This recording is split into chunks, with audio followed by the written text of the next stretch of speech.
Hi, my name is Holly. I am at the Cooper Street YMCA, and I am going to share with you a little sneak peek at the Diabetes Prevention Program curriculum. Week 15, we go over a topic that we are all familiar with, which is stress. And so I love teaching this class. I love the Diabetes Prevention Program. I love the curriculum. And I felt like this particular session would be a good one to share with everybody. So we're going to do that today. Now keep in mind, when we do the diabetes prevention class, it's meant to be group interaction. And today I am teaching it as opposed to having a group discussion over it. But just know that if that winds up being a class that you wind up being interested in joining, it's group discussion, so I don't give away all the answers. But today you get to see a little bit extra here. All right, so first thing that we talk about is the reality that when we're trying to make a lifestyle change, it's stressful. And so we kind of look at that bigger picture of how do we deal with stress in general, and that's going to be personal. And we have some common ways of dealing with stress, but each of us have our individual go-to methods. So the first thing that we can think of is, is this a eustress or a distress? And so things that would be eustress, that's spelled this way.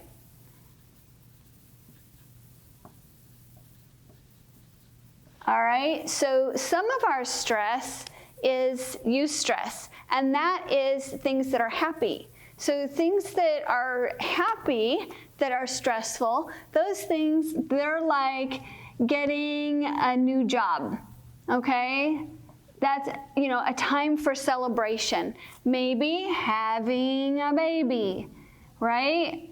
Maybe, oops, my marker's gonna give me trouble. So things like having a baby, getting married, a new job, buying a new house, those are really happy things. We call those eustress, and we react to them. Sometimes, and we're gonna look at, in a minute here, we're gonna talk about what are the ways that we deal with certain types of stressors. Okay, things that would be considered distress, okay? That distress, those are going to be some things that are, negative in nature. So those are going to be things like being stuck at home, right? COVID, the pandemic, we're going to call that distress, right? That is something that is affecting all of us, and that's going to fall into this. How about we put a pandemic, if I can spell it. All right, so we've got a pandemic is going to be something like that. Loss of a loved one, which that could be a double whammy, right? How about something happening negative in regard to our health? Maybe, there are so many things that can go wrong when it comes to our health, and that is extremely stressful. So that falls into here. Let's say poor health. Okay, it could be something like a family member getting in a car accident or something like that. So those are those negative things. So the first thing that we do is we look at it and kind of look at our life and decide, am I experiencing distress or eustress, and how am I handling it? All right, so once we've figured out what we're dealing with, then we start to kind of tackle, that introspection of thinking, how are ways that we deal with stress? And again, we've got positive ways of dealing with stress and negative ways of dealing with stress. So negative, that's the easiest to think of. So in the negatives and then in the positives, if we look at those, you might want to get a pen and paper and think in terms of ones that are specific for you. And I tell you what, I've used this methodology with kids ages 10 to 13, and it's amazing to me to hear them talk about the different stresses that they have in their lives and how they deal with them, and how they can see in themselves and in their peers positive and negative ways that they deal with the stress. So things that typically come up with the negative would be eating junk food. All right, I'm gonna see if I can get a better marker. Hopefully this will do a little bit better. All right, so eating junk food or just eating too much, changing the volume of how much we eat. Another way that would be a negative way of dealing with stress would be, see, I need the class here to help me out. All right, eating junk food. How about other things? Let's go ahead and say what happens. A lot of times people turn to substance abuse of any sort, okay? You know, and that's gonna be, if it's in the line of drinking, you know how much is too much, right? And we all do. So we also know how much is just absolutely fine. But we're talking in terms of stress and how we're dealing with it. Sometimes people turn to alcohol or other things that are gonna hurt ourselves, okay? Sometimes a negative way of dealing with stress would be yelling at people. How about hitting? I'll get the kids. That's one that the kids would talk about, right? Another thing that the kids come up with typically would be hurting somebody else's property, right? Hurting someone else. Someone else, okay? That could be verbally, it could be physically. Those are ways that people deal with stress. And unfortunately, in this season, there's a lot of that going on. And so this stress is showing up in hospitals because of the way that people are dealing with it. And I understand it's super, super hard, but it's also something that each of us as individuals can look at and decide, what are my ways that I deal with stress, and is that how I want to keep on dealing with stress? All right, so there are positive ways of dealing with stress. Now we're getting to the happy category. It's much nicer. All right, so positive ways that you deal with stress. Think in terms of taking a walk. This pen does not want to work. How about taking a walk? Another one that comes up a lot of times. Music, nature, all sorts of exercise. A lot of times, both adults and children report doing crafts, right? Doing a hobby.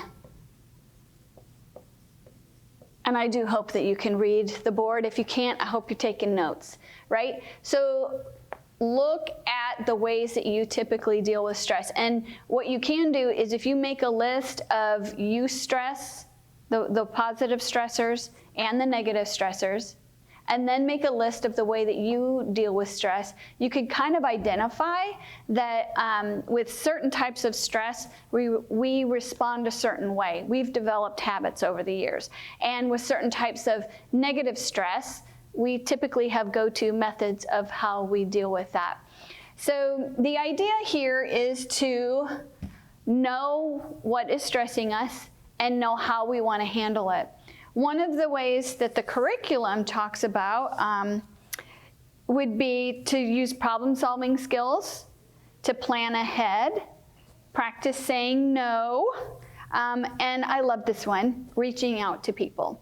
So this is a season where we are isolated a lot more, and I know that keeps coming back in the videos, but the reality is y'all used to come here a lot, and a lot of that has been cut short. And we miss you, and we care about you, and we want you connected with one another. We want you taking care of yourself physically and taking care of yourself socially, because your emotional health and your mental health matters so much, just like your physical health matters.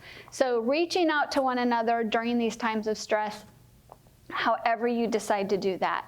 Whether it's, at a park when the weather's nice and you know that you're far enough apart from each other and not sharing germs, or whether it's on the phone, whether it's on the computer, staying connected is so critical, and we can talk each other through a lot of these times of stress that we have. So texting, communicating through Facebook, yes, communicate with us again through Facebook. We want to see you. We want to hear from you. All right. So the other thing that we can do, and I love doing this little exercise with the kids, and I love doing this exercise with the adults. And I'm only going to write a few things in. I hope that you do have a pen and paper, because I hope you will make this timeline a little more detailed than what I'm going to do here today. One thing that kind of helps us to see that bigger picture is to make a timeline. So if we write a timeline from here to here, and we look at when we're a baby, right? We go through seasons of life. We're a baby, then we're a toddler, then we're in school. And again, you might need your pen and paper for this because my marker's not going to hold up. Okay, then we're in school, then we're young adult.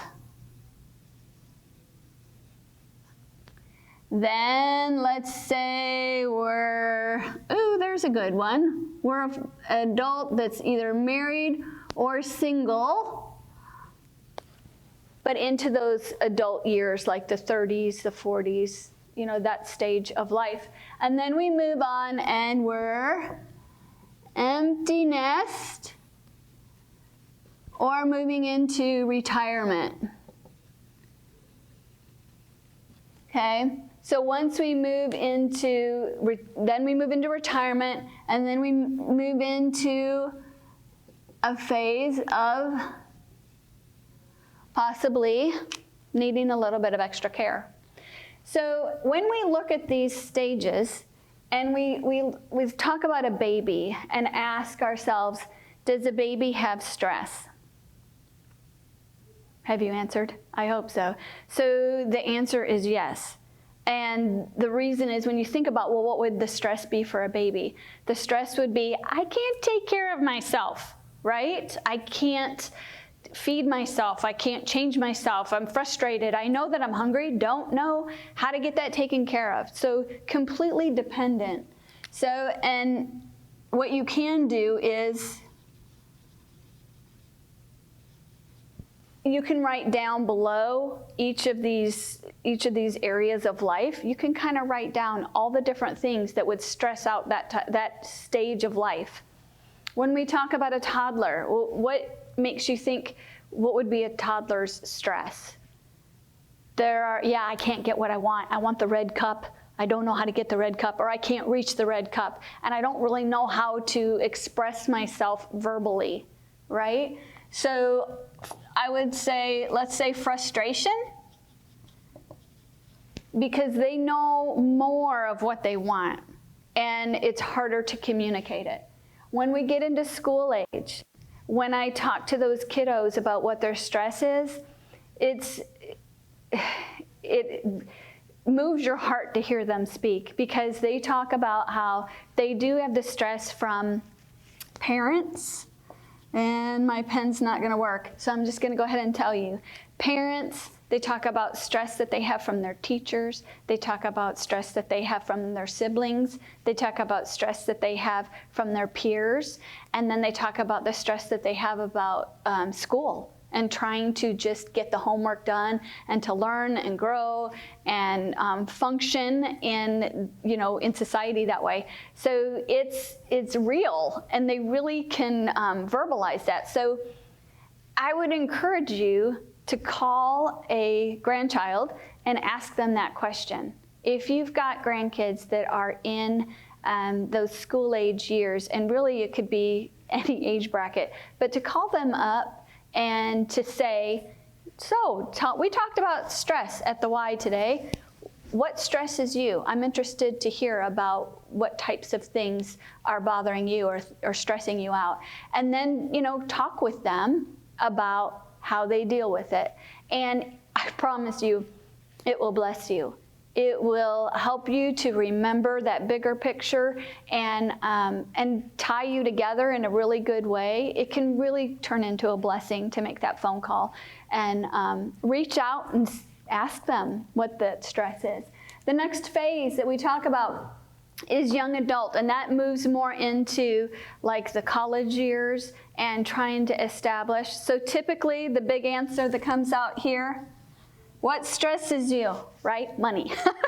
I want to move out. I don't know how to pay for my stuff. I've got to figure this out, right? So that becomes a stress, learning how to pay those bills and get the job and all those sorts of things. Moving into the next phase, a lot of times that is either going to be career development and all the stress that comes along with that career development. Sometimes that includes getting married, buying a house, or it's that decision to stay single, maybe buying a house, deciding where to live. All of those decisions are pretty big and they're stressful for us, but we made it through those. Also between here and here, I hadn't really identified, but we do go through a phase where we go from learning how to take care of ourselves to learning how to take care of other people, whether it's at work or whether it's at home or in the community. But those responsibilities start to change as we learn and grow. But you know what? It becomes stressful because we all learn pretty quick that as much as we want to help, we don't necessarily get to control other people. We get to help them and help them deal with their stressors in their lives, but we don't get to control them. So after that, we move into that empty nest phase or into the retirement years. And I love asking the kids that one because, I'm like, oh, what about grandma and grandpa? Do they have any stress? And the first answer is, well, no. And then we talk it through and we recognize that that phase of life has a whole set of stressors. And who would have ever thought that we would wind up hitting a pandemic during your retirement years? That's been a really, I don't know how to say it other than when I talk with the seniors that I see, whether it's here at the Y or in the community, one of the things that comes out is, the reality that I'm used to them having paved the way. They've seen things, y'all have gone through things, and I love that. And I love getting your feedback and your experience and your opinion on things. And now we're all in a situation where none of us have been through this before. And so it's a big deal, and talking through it is a big deal. And I want you to know that even though this is new for you, you can still really, really help those younger generations as we all try to work through this new thing. As you connect with one another, you're going to have a certain strength that the rest of us don't, because you've seen other things. You've had more life experiences than us. And so know that, we respect your value and your opinion and how you see things as they unfold. The last phase of life that we can touch on is going into that phase where maybe we need a little bit of extra care. And that's another whole phase that, again, is sobering, right? In thinking in terms of, have I set myself up for success in that phase of life? So as we look at this, you can see what are the phases. Look at that big picture. Look and see what are the stressors for each phase. And then we have the beautiful opportunity to look back and say, well, what happened as a result of this stressor? So like looking at, dependency, we wound up developing bonds with other people who help take care of us. When we look at the toddler years, we learn language. I mean, that's huge. What that stress produces, it produces the reality that we learn a language, and sometimes more than one. We learn communication skills. As we move through these phases, we learn responsibilities. All that stress of how am I going to pay the bills? Well, that stress produces something really good in us. It produces yay, functioning citizens in, in the community. So that stress winds up turning into skills. And so, look through that, celebrate everything that those phases of life have brought for you, and recognize, you know what? And I'm quoting one of the ladies from, just one of my favorite, not that there's a favorite, but I love all of my diabetes prevention classes, but I remember one of my senior citizens saying, we've made it through so many other things, we're gonna make it through this too. And those words that she said stuck with me, and I share them because I believe her. And it's heartwarming to recognize these things that we've been through before are gonna help us to be resilient and learn how to deal with what we're dealing with today. We're not gonna pretend like it's not stressful, but we are gonna recognize that we can deal with this in a positive way, or we can deal with this in a negative way, but we are gonna deal with it. And so, looking at that, talk it through with your family, talk it through with your friends, look at this and then share. I would love for you to go on to Facebook and give us a response. Go into the Arlington Mansfield Area YMCA Facebook account and say, I saw the video on stress management, and I would love for you to say, this is how I've been able to deal with this in a positive manner. And share it with your friends. Click on, tag your friends in that so that y'all can be even more connected and have reason to celebrate, because we do have reasons to celebrate, even in the middle of all this kind of crazy stress. Okay? Thank you so much for sharing with me today, and I look forward to seeing what you share on Facebook in response to this video. Thanks.